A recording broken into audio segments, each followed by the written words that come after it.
আসসালামু আলাইকুম শিক্ষার্থীরা, আমাদের আজকের বিষয় গণিত। আমরা অষ্টম অধ্যায় বৃত্ত সংক্রান্ত সম্পাদ্য নিয়ে এর আগে কয়েকটি ক্লাস করেছি। আজকে আমরা সেই অষ্টম অধ্যায় বৃত্ত সংক্রান্ত একটা সম্পাদ্য নিয়ে আলোচনা করব। আজকে পাঠ হচ্ছে সম্পাদ্য 10। প্রশ্নটা দেখো, কোন নির্দিষ্ট ত্রিভুজের অন্তর্বৃত্ত আঁকতে হবে। একটা ত্রিভুজ দেওয়া আছে, যে কোনো নির্দিষ্ট একটা ত্রিভুজ।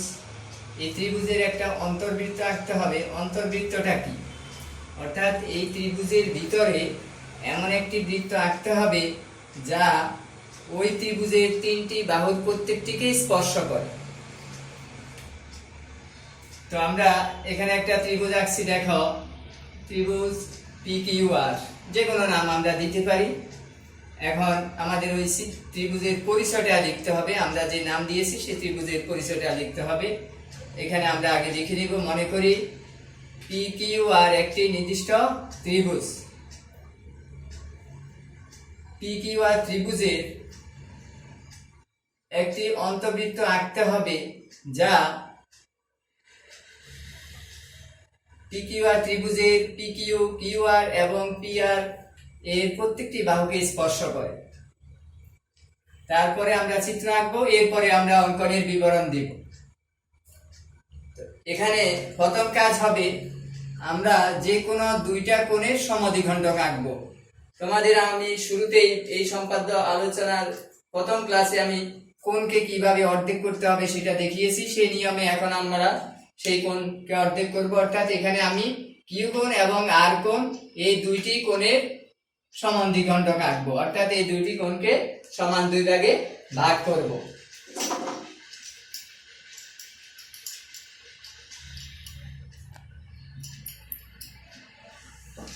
আর আমি তোমাদের শুধু নিয়মটা দেখাবো। আমি আগেই বলেছি যে একেবারে নিখুঁত চিত্র এই বোর্ডে এই মার্কার দিয়ে, এই কম্পাস দিয়ে আঁকা সম্ভব না। আমি শুধু তোমাদেরকে নিয়মটা দেখাবো যে আসলে কিভাবে আমরা কাজ করব, কিভাবে করতে হবে সেই নিয়মটাই দেখবা, আর তোমরা বাসায় সেটা প্র্যাকটিস করবা। কিউ বিন্দুকে কেন্দ্র করে যে কোনো ব্যাসার্ধ নিয়ে একটি বৃত্তচাপ আঁকতে হবে। যে কোনো ব্যাসার্ধ নিয়ে,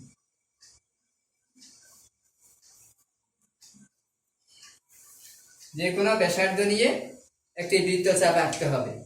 এই বৃত্তচাপটি ওই ত্রিভুজের যে দুইটি বাহুকে ছেদ করেছে ওই দুই ছেদবিন্দুকে কেন্দ্র করে ওই দুই ছেদবিন্দুর অর্ধেকের বেশি ব্যাসার্ধ নিয়ে ওই কোণের অভ্যন্তরে আরো দুইটি বৃত্তচাপ আঁকতে হবে। দেখো, এই ছেদবিন্দুকে কেন্দ্র করে অর্ধেকের বেশি ব্যাসার্ধ নিয়ে এই কোণের অভ্যন্তরে দুটি বৃত্তচাপ আঁকতে হবে। এই বৃত্তচাপগুলো পরস্পর যে বিন্দুতে ছেদ করেছে সেই বিন্দুর সাথে কিউ বিন্দু যোগ করলে কিউ কোণটা সমদ্বিখণ্ডিত হবে।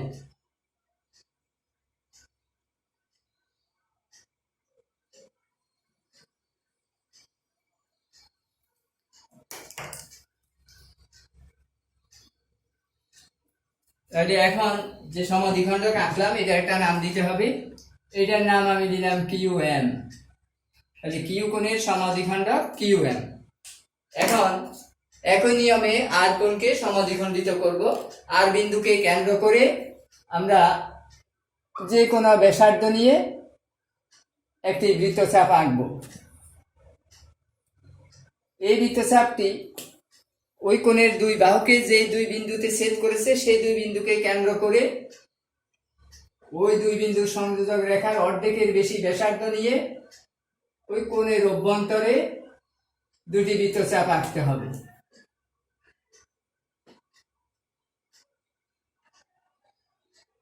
এই বৃত্তচাপ দুটি যে বিন্দুতে ছেদ করেছে সেই ছেদবিন্দুর সাথে আর বিন্দু যোগ করলে আর কোণের সমদ্বিখণ্ডক আর কোণটা সমান দুই ভাগে বিভক্ত হবে।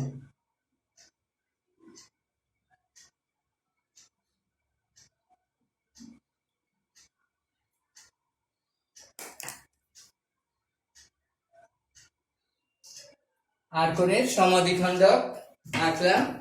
এখন আর এন দিলাম, এটার নাম দিলাম আর এন।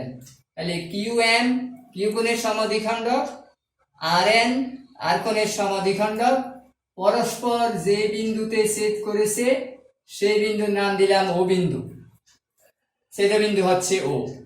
এখন ও বিন্দু হতে কিউ আর বাহুর উপরে একটি লম্ব আঁকতে হবে। ও বিন্দু হতে কিউ আর বাহুর উপর একটা লম্ব আঁকবো। আমরা আগে জেনেছি যে রেখার কোনো বহিস্থ বিন্দু থেকে রেখার উপরে কিভাবে আমরা লম্ব আঁকবো। তাহলে কিউ বিন্দুকে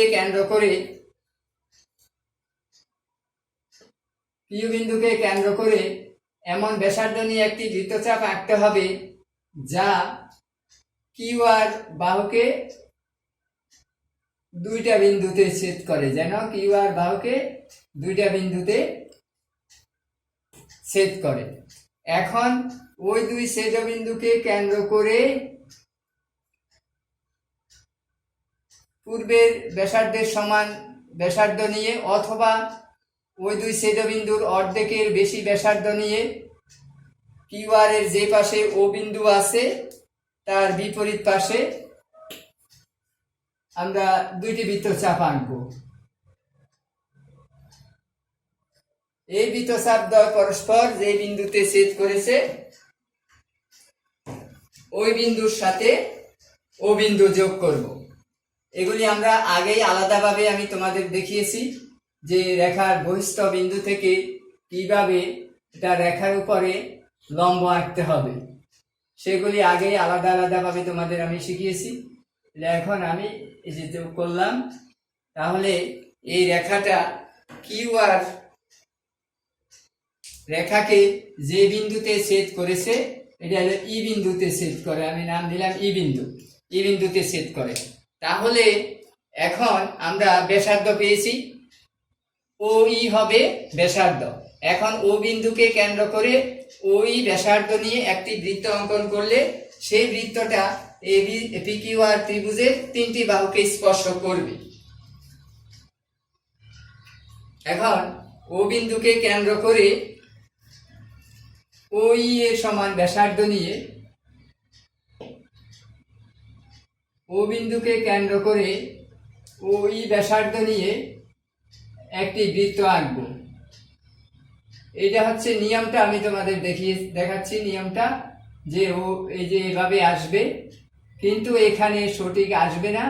কারণ হলো এখানের মাপগুলি একেবারে সঠিক না, পুরোপুরি সঠিক না। আমি তোমাদের শুধু নিয়মটা দেখাচ্ছি, তোমরা বাসায় পেন্সিল চিকন করে কেটে নিয়ে খাতায় এগুলি প্র্যাকটিস করবে। তাহলে আমাদের শেষের কাজ হবে কি, ও বিন্দুকে কেন্দ্র করে ওই ব্যাসার্ধ নিয়ে একটি বৃত্ত আঁকবো।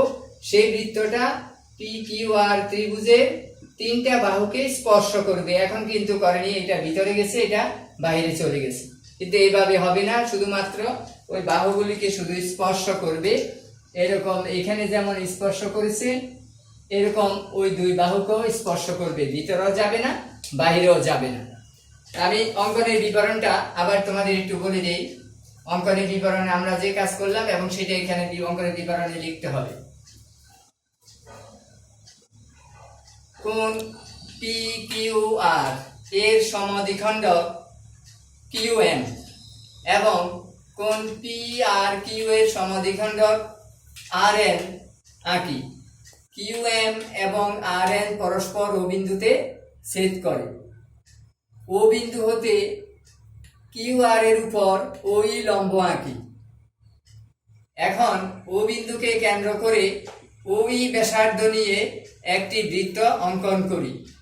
ইহাই নির্ণীয় অন্তর্বৃত্ত, অর্থাৎ পি কিউ আর ত্রিভুজের অন্তর্বৃত্ত। এইটুকুই বিবরণ, আর এইটুকু কাজে আমরা করব, তোমরা এটা বাসা করবে। এখন আমরা কি পেলাম, একটা সিদ্ধান্ত আমরা এখানে দিতে পারি। সিদ্ধান্তটা হচ্ছে, দেখো, যে কোন ত্রিভুজের একটি মাত্র অন্তর্বৃত্ত আঁকা যাবে। যে কোনো ত্রিভুজের একটির বেশি অন্তর্বৃত্ত আঁকা যাবে না, একটি মাত্র অন্তর্বৃত্ত আঁকা যাবে, এটা আমাদের স্মরণ রাখতে হবে। আর এর আগে যে আমরা পরিবৃত্ত আঁকছি সেখানেও একই কথা, কোন ত্রিভুজের একটি মাত্র পরিবৃত্ত আঁকা যাবে। এগুলি আমাদের নৈর্বৃত্তিকের জন্য দরকার হবে, আমরা এগুলি মনে রাখবো। আর তোমাদের বাড়ির কাজ বাড়ির কাজ আজকে যে সম্পাদ্য করেছি সম্পাদ্য 10, এই সম্পাদ্য 10 তোমাদের বাড়ির কাজ। তোমরা বাসায় এই সম্পাদ্য চিত্রটা বাসায় প্র্যাকটিস করবে, সঠিকভাবে আঁকবে। তা আমরা পরবর্তী ক্লাসে অন্য সম্পাদ্য নিয়ে আলোচনা করব। আজকে এখানে শেষ করি। সবাইকে ধন্যবাদ।